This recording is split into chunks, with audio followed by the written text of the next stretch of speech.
I'm Cynthia Buckheimer. I want to tell you about the disability history and awareness. And back in the good old days, they want to tell parents to put their children away in institutions and forget about him or her, and tell them that their children should not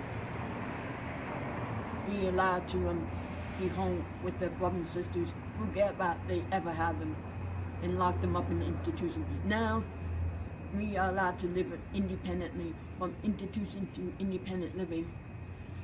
And thanks goodness I'm on my own. Thank you for listening. My name is Nat Dean, and at age 28, I was in an automobile accident and sustained a traumatic brain injury.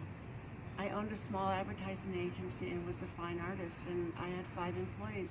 I knew I was paying into Social Security, but I didn't know what Social Security disability was. And when disability happened to me at an adult age, it seemed like the resources were available in a secret world. As I began to peel back the layers and find assistance for things that I had special needs for, it didn't have to be as hard as it was. So my mission is to try and change that, to help people gain access to services that they need. For programs that are working, keep them working. For programs that aren't working, change them and make them better. And where there are gaps, put programming into place that will fulfill those gaps. Thank you. Thank you very much.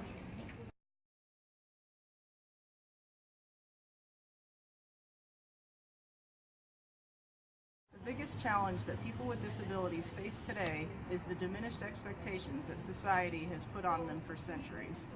As a blind person, I come across people every day that think that either I need help when I really don't, or that I'm an inspiration for completing normal everyday tasks such as crossing the street safely, going to the grocery store, and especially holding down a job. Until these expectations and attitudes change, full inclusion for people with disabilities will not happen. And to that point, when you go into a job where they don't really respect you and they do stuff behind your back and they think you are not capable of doing what you are there to do, that's not really right. But then when you go to a place of employment that really does respect you and put that trust in you to do a job and to lead a project, you have a whole new idea of what it's really supposed to be like to have a job.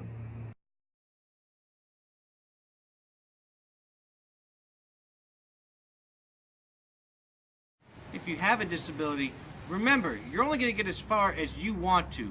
Don't let people give you excuses or sell you short. Don't let them settle for low expectations. And most importantly, don't let yourself settle for low expectations, because otherwise, you're going to get pushed around a lot.